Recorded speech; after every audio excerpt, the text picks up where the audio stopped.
प्रिय छात्रों, आज संस्कृत की कक्षा में फिर से एक बार आप सभी का स्वागत है। हम लोग हाई स्कूल की बोर्ड परीक्षा का जो 70 अंकों का लिखित प्रश्न पत्र है उसके अनुसार खंड ख पर कुछ दिनों से चर्चा कर रहे हैं। जो इस प्रश्न पत्र का खंड ख है वह व्याकरण से संबंधित है और इससे संबंधित 35 अंकों के प्रश्न परीक्षा में पूछे जाते हैं।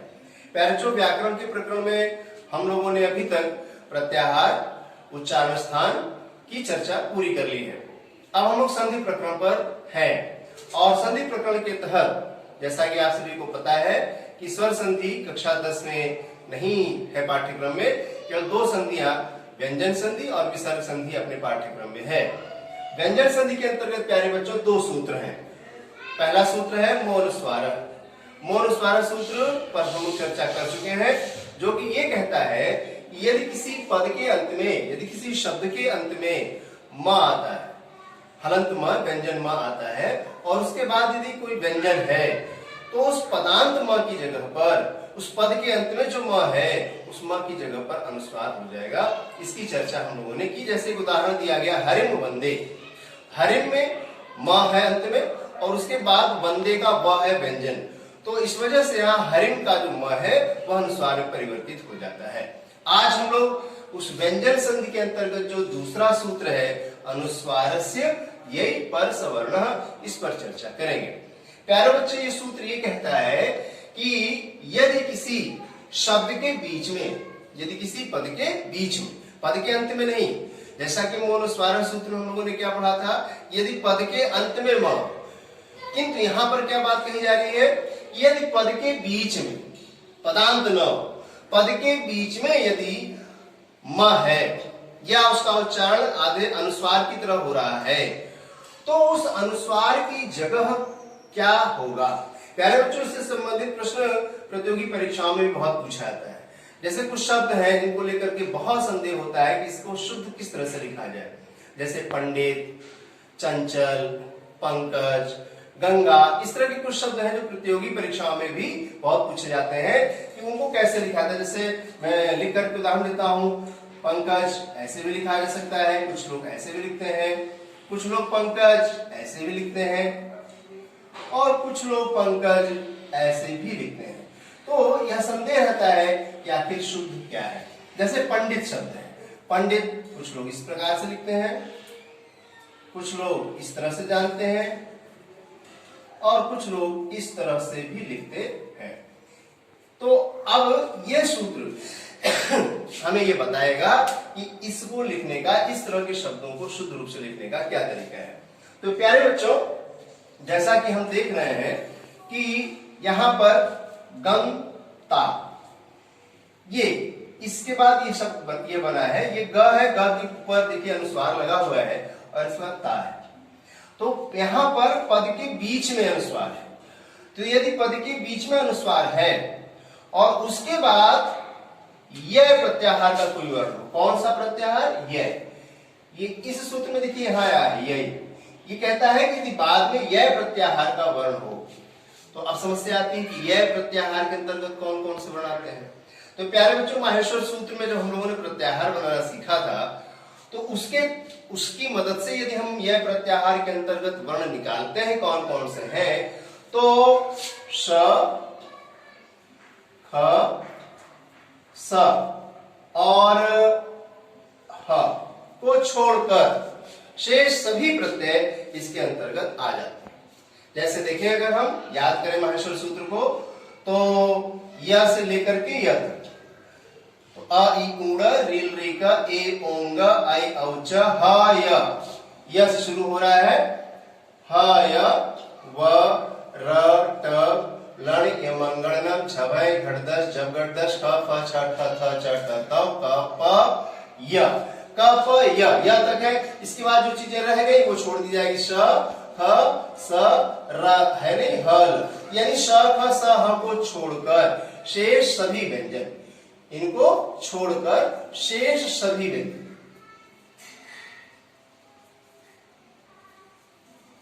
शेष सभी व्यंजन। तो क्या अर्थ हो गया कि यदि पद के बीच में अनुस्वार आ रहा है और उसके बाद में श, ख, स, ह, इन चार को छोड़ के कोई भी व्यंजन हो, श, ख, स, ह को छोड़ के कोई भी व्यंजन हो, वह यह प्रत्याहार के अंतर्गत का व्यंजन होगा। तो ऐसी स्थिति में उस अनुस्वार की जगह पर वह व्यंजन हो जाएगा जिस वर्ग का व्यंजन आगे है। कैसे मतलब कहने का, जैसे यहां ग के ऊपर अनुस्वार है और ये पद के बीच में है, तो जहां अनुस्वार उसके बाद कौन सा वर्ण है, त, तो ये त वर्ण किस वर्ग का है, हमको ये ध्यान देना होगा। त वर्ण जो है वो त वर्ग के अंतर्गत का है। त, थ, द, ध और न, ये जो वर्ग है इस वर्ग का है। तो अब इस अनुस्वार की जगह क्या हो जाएगा, कहते हैं कि जिस वर्ग का वर्ण है उस वर्ग का अंतिम, उस वर्ग का अंतिम यानी पांचवा। जैसे क, ख, ग, घ का अंतिम क्या होता है, क वर्ग के अंतिम वर्ण होता है अंग।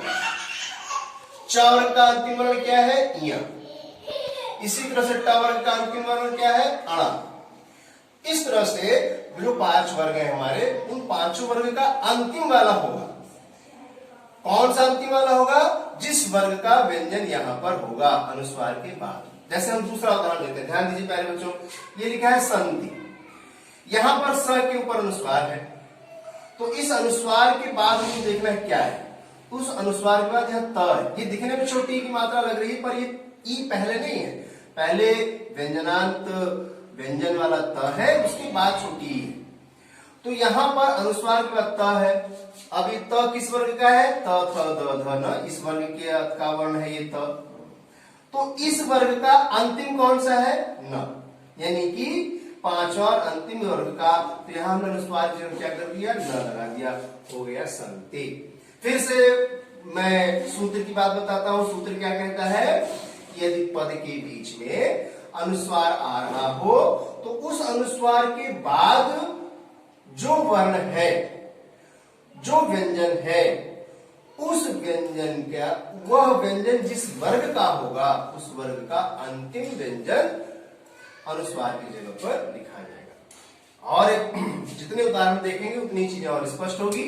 यहां देखिए शांत, शांत शब्द है।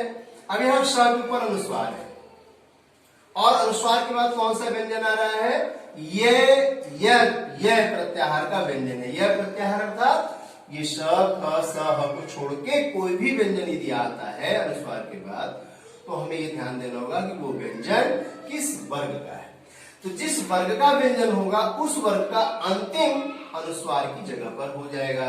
तो यहां पर व्यंजन त है, त जिस वर्ग का है उस वर्ग के अंतिम में क्या आता है, न, तो इसलिए अनुस्वार की जगह पे यहां क्या हो गया, न, शांत। इसी तरह से यहां देखते हैं प्यारे बच्चों, यहां देखिए यहां है गुम्फित, ये एक शब्द है, इस शब्द के बीच में अनुस्वार आया है।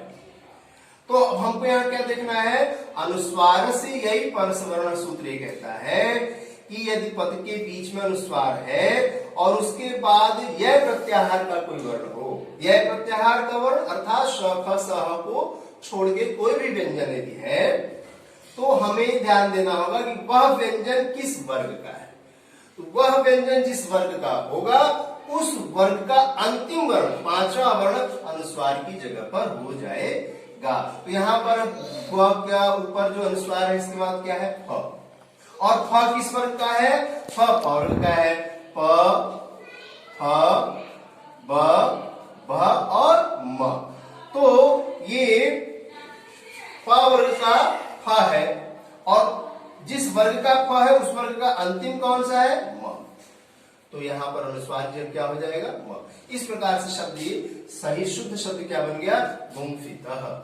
अगला शब्द देखते हैं, यहां है कुंठित, ये एक शब्द है और इस शब्द के बीच में अनुस्वार आया है। अब अगर अनुस्वार आया है तो अनुस्वार की जगह पर क्या होगा, यह कैसे निर्धारित होगा, इस सूत्र से, जो हल संधि का सूत्र है, क्या, अनुस्वार से यही पर सवर्ण। मैं बार बार इसका उच्चारण इसलिए कर रहा हूं ताकि बार बार आप उच्चारण करोगे तो आपको याद होने की संभावना बढ़ जाएगी। सूत्र क्या कहता है, यदि पद के बीच में अनुस्वार है और उसके बाद ये यह प्रत्याहार का वर्ण है, यह प्रत्याहार अर्थात श, ख, स, ह को छोड़ के कोई भी व्यंजन है, व्यंजन, तो उस अनुस्वार की जगह पर वो जिस वर्ग का व्यंजन है उस वर्ग का अंतिम वर्ण हो जाएगा, अंतिम व्यंजन हो जाएगा। यहाँ पर कुंठित, यहाँ क के ऊपर अनुस्वार है और इस अनुस्वार के आगे क्या है, ठ, जो कि यह प्रत्याहार का वर्ण है, यह प्रत्याहार का व्यंजन है। यह प्रत्याहार में क्या होना चाहिए, स, ख, स, ह को छोड़ के कोई भी व्यंजन। यहाँ ठ है। अब हमको ध्यान देना है कि ठ किस वर्ग का है। तो प्यारे बच्चों आपको पता है ट, ठ, ड, ढ और अणा, ये ठ जो है ये ट वर्ग का है और इस ट वर्ग क्या है अगर, तो अब क्या होगा, इस अनुस्वार की जगह जो व्यंजन आगे है और जिस वर्ग का है उस वर्ग का अंतिम वर्ण, यानी यहाँ अंतिम वर्ण क्या है, अणा। तो यहाँ पर अनुस्वार में क्या हो जाएगा, अणा। इस प्रकार से शब्द क्या बन गया, कुंठितः। और एक शब्द देखेंगे जो कि परीक्षाओं में बहुत पूछा जाता है। आजकल जितनी भी प्रतियोगी परीक्षाएं हो रही हैं, चाहे एसएससी की हो चाहे सिविल की हो, उनमें इस तरह के शब्द बहुत पूछे जाते हैं। देखिए जैसे ये शब्द है पंडित। अब इस पंडित शब्द के बीच में अनुस्वार है, तो अब अगर अनुस्वार है तो यहाँ शुद्ध क्या होगा अनुस्वार की जगह पर, इसको पता करने का तरीका क्या है, ये सूत्र व्यंजन संधि का भी सूत्र है, अनुस्वार से परसवर्ण। क्या कह रहा है, यदि पद के बीच में अनुस्वार है तो हमें ये ध्यान देना होगा कि उस अनुस्वार के आगे यह प्रत्याहार का यदि वर्ण हो, यह प्रत्याहार का वर्ण अर्थात श, ख, स, ह को छोड़ के कोई भी व्यंजन। तो यहाँ पर आपने देखा श, ख, ह, स, ह को छोड़ के क्या है अनुस्वार के बाद ड, और ये ड किस वर्ग का है, ये ट, ठ, ड, ढ, अणा, इस वर्ग ट वर्ग का है। तो जिस वर्ग का व्यंजन अनुस्वार के आगे होगा उस वर्ग का अंतिम वर्ण अनुस्वार की जगह पर हो जाएगा। क्या हुआ, यहाँ अनुस्वार की जगह अणा हो गया। इस प्रकार से शुद्ध शब्द क्या बन गया, पंडित। एक शब्द जो बहुत प्रसिद्ध शब्द है जिसकी बहुत गलती होती है शुद्ध रूप से लिखने में, गंगा। अब ये गंगा एक शब्द है, इस गंगा शब्द के बीच में क्या आया है, ग के ऊपर अनुस्वार। तो फिर वही बात कि इस अनुस्वार की जगह क्या होगा, क्या आधा न होगा कि अणा होगा कि या होगा, क्या होगा कि म होगा। तो इसको तय करने का तरीका क्या है, हल संधि का वही सूत्र, अनुस्वार से एक परसवर्ण। क्या कहता है ये, यदि अनुस्वार के बाद श, ख, स, ह को छोड़ के कोई व्यंजन है अर्थात यह प्रत्याहार का व्यंजन है, तो हमको ये देखना है कि वह व्यंजन किस वर्ग का है और जिस वर्ग का वह व्यंजन होगा उस वर्ग का अंतिम वाला व्यंजन वहां पर हो जाएगा। तो ये जो ग है, ये ग, ये ग जो अनुस्वार के बाद आया है, ये ग किस वर्ग का है, क वर्ग का, और इस वर्ग के अंतिम में क्या है, अंगा। तो ये हलंत वाला, तो हम इस अनुस्वार जो क्या कर देते हैं, हलंत वाला अंगा लग करके यानी व्यंजन अंगा करके डाल देते हैं गंगा। प्यारे बच्चों इस गंगा को लिखने का एक तरीका ये भी है, ये ऐसे लिख करके अंगा को यहाँ और नीचे ग के आखिरी मात्रा, ये भी एक तरीका लिखने का है। अगला शब्द देखते हैं, यहाँ क्या शब्द है प्यारे बच्चों, पंकज। ये एक शब्द है और इस शब्द के बीच में क्या है, प के ऊपर अनुस्वार आया, अनुस्वार बीच में आया है। और हमें क्या देखना है कि इस अनुस्वार के बाद क्या आ रहा है। यदि अनुस्वार के बाद यह प्रत्याहार का वर्ण, यह प्रत्याहार का वर्ण अर्थात श, ख, स, ह को छोड़ के कोई भी व्यंजन यदि है तो हमें ध्यान देना है कि वह व्यंजन किस वर्ग का है। जिस वर्ग का वह व्यंजन होगा उस वर्ग का अंतिम व्यंजन, अंतिम वर्ण अनुस्वार की जगह पर हम लिखेंगे। यहां अनुस्वार के बाद क्या है, क व्यंजन है, क किस वर्ग का है, क, ख, ग, घ अंगा वाले वर्ग का है। इस वर्ग का अंतिम वर्ण क्या है, अंग। तो यहाँ पर अनुस्वार क्या हो गया, अंग, पंकज। इसको आप ऐसे लिख सकते हैं, प अंगा नीचे क लिख के ज। ये भी एक तरीका लिखने का है। यदि परीक्षा में ये विकल्प दिया है तो इसे भी आप जानते रहे ताकि हाँ ये भी शुद्ध है। इसके बाद एक उदाहरण देखते हैं, कुंचित। कुंचित देखिए क के ऊपर अनुस्वार है। इसके बाद कौन सा व्यंजन आ रहा है, श, फ, स, ह को छोड़ करके ये प्रत्याहार का व्यंजन है च। च किस वर्ग का है, च, छ, ज, झ, य इस वर्ग का है। तो जिस वर्ग का यह व्यंजन है उस वर्ग का अंतिम व्यंजन यानी या, तो यहाँ अनुस्वार जो क्या हो जाएगा, या। इस प्रकार से बन गया कुंचित।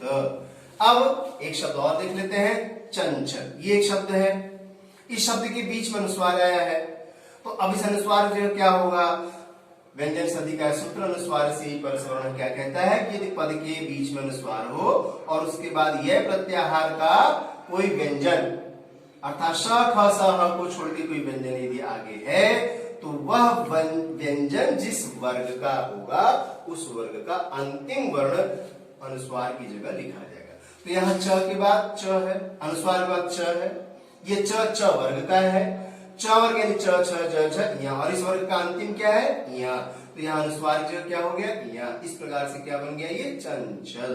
तो प्यारे बच्चों, हमें लगता है कि इतने उदाहरणों को देख करके समझ करके आपने इस सूत्र को अच्छी तरह समझ लिया होगा।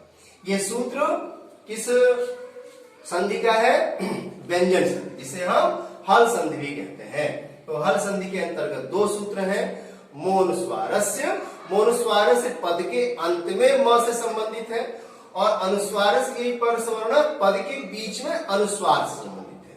तो ये दो सूत्र हमारे व्यंजन संधि के समाप्त हुए। अब इसके बाद जो प्यारे बच्चों संधि हमारे पाठ्यक्रम में है वह है विसर्ग संधि। तो आज हम विसर्ग संधि की केवल जो सूत्र पाठ्यक्रम में है उनकी चर्चा कर देते हैं। संधि के जो चार सूत्र प्यारे बच्चों पाठ्यक्रम में है वो ये सामने लिखे हुए हैं, विसर्जनीय से सह, सस जुषो रु, अतो रूर प्लुता दप्लुते हर्षिच्छ। तो इन चार सूत्र विसर्ग संधि में जो है इनकी चर्चा हम लोग अगली कक्षा में करेंगे। चलते चलते ध्यान दिला दे, विसर्ग संधि कहते किसे हैं कि जब पूर्व के शब्द के अंतिम में विसर्ग हो और उसके बाद वाले शब्द की शुरुआत में स्वर या व्यंजन हो तो उस विसर्ग और स्वर या व्यंजन के मिलने से जो परिवर्तन होता है उसे विसर्ग संधि कहते हैं। बहुत सारे सूत्र विसर्ग संधि के अंतर्गत आते हैं, इन चार सूत्र आपको पाठ्यक्रम में निर्धारित है आपके लिए, विसर्जनीय से सह, ससुषो रु, अतो रूर प्लुता दप्लुते और हर्षिच्छ। तो प्यारे बच्चों, ये ध्यान रखना है कि हम लोगों ने जो बातें अभी तक पढ़ी है उनका पूर्वाभ्यास, उनका अभ्यास निरंतर जारी रहना चाहिए। जैसे हम लोगों ने प्रत्याहार पढ़ा तो प्रत्याहार के लिए माहेश्वर सूत्र अवश्य याद होना चाहिए। उच्चारण स्थान पढ़े, उच्चारण स्थान में हमने कुछ सूत्र लिखवाए हैं आपको जो पाठ्यक्रम निर्धारित है वह याद होने चाहिए। इसके बाद हम लोगों ने संधि जानी, संधि में आपको व्यंजन संधि पढ़ाएगी, हल संधि, उसमें दो सूत्र थे, मोनुस्वारः और अनुस्वारस्य यही परसवर्ण। इन दोनों सूत्रों को याद करते हुए इनके अंतर्गत आए शब्दों का, संधियों का अभ्यास करना है और हम लोग अगली कक्षा में अब विसर्ग संधि पर चर्चा करेंगे। चलते चलते फिर से एक बार हम सभी विश्व कल्याण की भावना से संबंधित मंत्र को दोहराएंगे। सर्वे भवन्तु सुखिनः, सर्वे सन्तु निरामयाः, सर्वे भद्राणि पश्यन्तु, मा कश्चित् दुःखभाग् भवेत्। ओम शांति शांति